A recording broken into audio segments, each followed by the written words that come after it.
The Season 8 premiere of Bravo's Below Deck Mediterranean kicked off with a series of unfortunate events that set a challenging tone for the crew.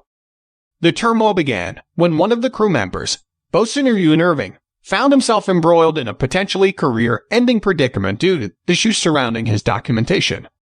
Little did he know that this would be just the start of a cascade of problems that would ultimately lead him to make a heartbreaking decision to leave the show. The trouble began to brew even before the first charter guests had a chance to step aboard the luxurious M/Y Mystique. And Macau Maritime and Coast Guard Agency inspector, conducting routine checks, stumbled upon a concerning irregularity in Irving's paperwork. Specifically, his engine medical certificate and yachtmaster status documents were not certified copies as they should have been.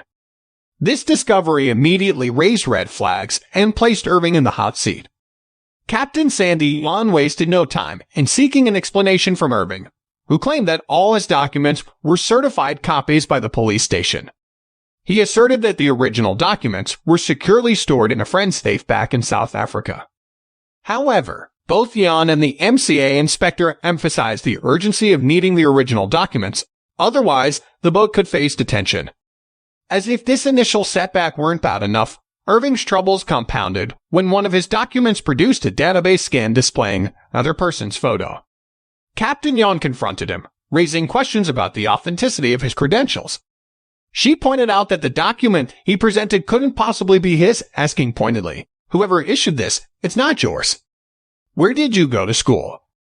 Irving explained that he obtained his yachting qualifications in Monaco, to which Captain Jan responded with skepticism, stating that you can't attain yachtmaster status on a boat in Monaco, as there's no accredited yachting school there.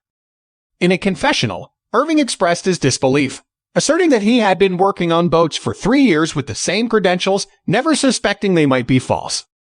To make matters even more distressing, Irving received tragic news during this turbulent period. He learned that his best friend from back home had tragically died in a head-on collision with a bus.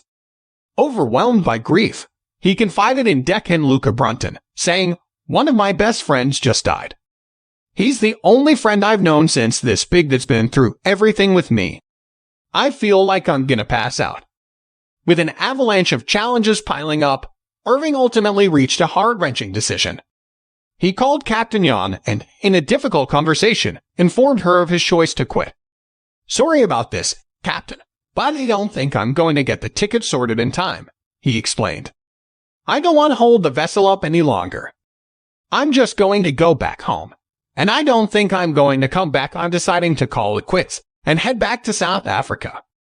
Captain Jan, despite the difficulties, wished Irving all the best, but the departure left her short-staffed at a critical juncture, just as the charter season was about to commence.